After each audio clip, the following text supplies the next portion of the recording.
I'm sorry to have to keep adding disclaimers to my videos that the stories that I cover are true, but if I didn't, then people new to my channel would just think that they were parodies, and I was making fun of what the liberals are doing, but these stories are what the liberals are doing.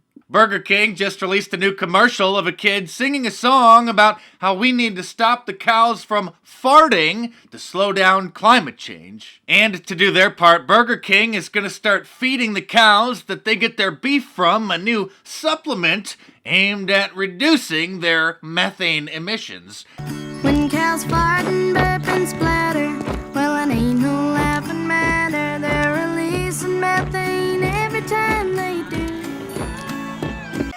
I'm sorry, but it is a laughing matter, and the joke's on you, liberals. As silly as this is, I'm just glad that there's finally something else in the news to talk about other than the coronavirus. Oh wait, what's this? Greta Thunberg says that climate change is just as urgent as coronavirus. No, it's not, Greta. Maybe you haven't heard because you haven't been to school in years, but many kids across the country can't even return to the classroom this fall. How dare you? And now Governor Newsom has ordered all hair salons, gyms, churches, and other businesses to close again. And as you know, liberals are determined to take the fun out of everything, including watching sports, and are now using those venues to lecture us about their agenda. So Amazon bought the naming rights to Seattle's new NHL stadium, and it's going to be called Climate Pledge Arena. Others, however, think that more needs to be done to raise awareness,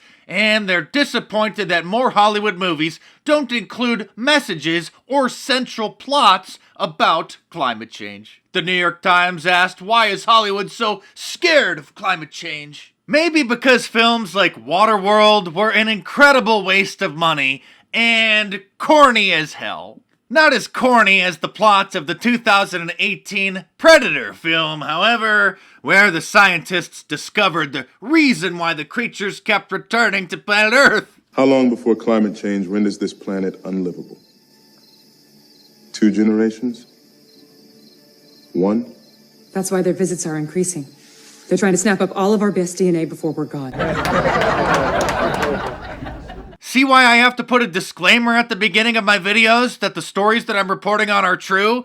Otherwise, there's no way that you would believe that that's actually the plot. It seems like a parody, I know, but it's not. Gee, I can't imagine why the film got such horrible reviews. Like this one.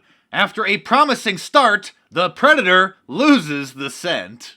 Meanwhile, Joe Biden just released his plan to spend $2 trillion on the weather if, God forbid, he becomes president in November.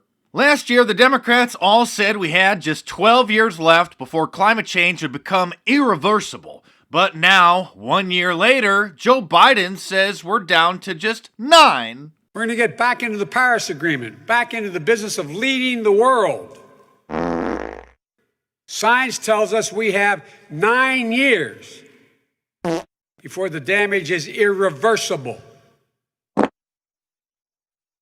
So my timetable results is in my first 4 years as president.